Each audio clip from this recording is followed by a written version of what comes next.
met Jack Gibbons about 3 or 4 years ago. Out of the blue, he simply came to New York at the invitation of a friend, and apparently he had read some book of mine about Gershwin, and we all went to this friend's house, and Jack played that night, and I could not believe how much he sounded like Gershwin. And I never, it was even before his recordings were ever made. And it was stunning. Not only that, he was such a virtuoso and a lot of fun, a great sense of humor. And so we had a really wonderful time. And then they went home and came back a couple years later when he appeared at Merkin Hall to an overflowing crowd, and including people from the Gershwin gang, you know, people who had heard Gershwin play.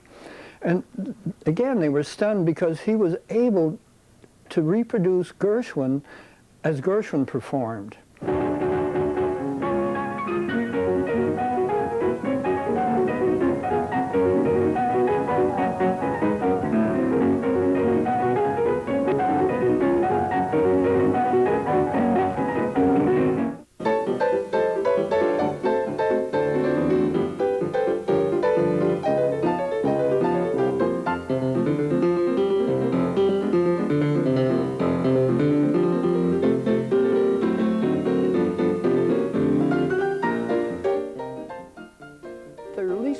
Different I got rhythms, and Gershwin played them all differently.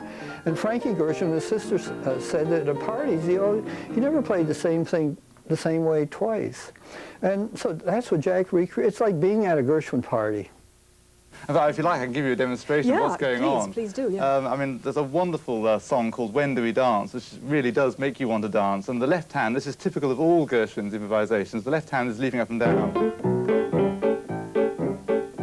And if I slow down so you can see what's going on, you need a very big stretch to play Gershwin. You need to be able to stretch a tenth, which is a bit like putting your hand on a rack, like that. Okay. Then the hand moves up and plays a crunchy chord in the middle of the piano, down to the bass note, back up to the middle. So this is all played at great speed. And in fact, actually, somebody, when they were watching this, they said to me it was rather like watching Wimbledon. You know? It is, isn't it?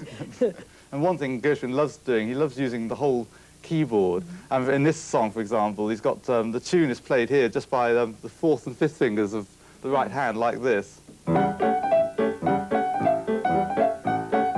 I see. He's got three fingers in the middle which aren't doing anything, so he puts in extra notes with those. And then he's still got about a yard up here that he hasn't used, so...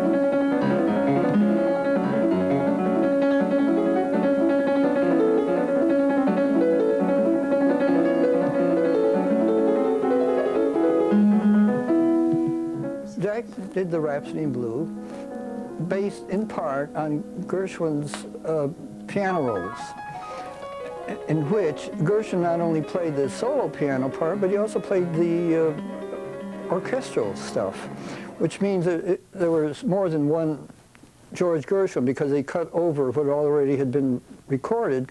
And then he did record it twice on actual recordings. And so when Jack put all this together, you got Gershwin's version with a little help from Jack, I would say.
Jack lets you know what it is, and then he performs it with this verve and charm and fun. And it's like, in a sense, like being with Gershwin.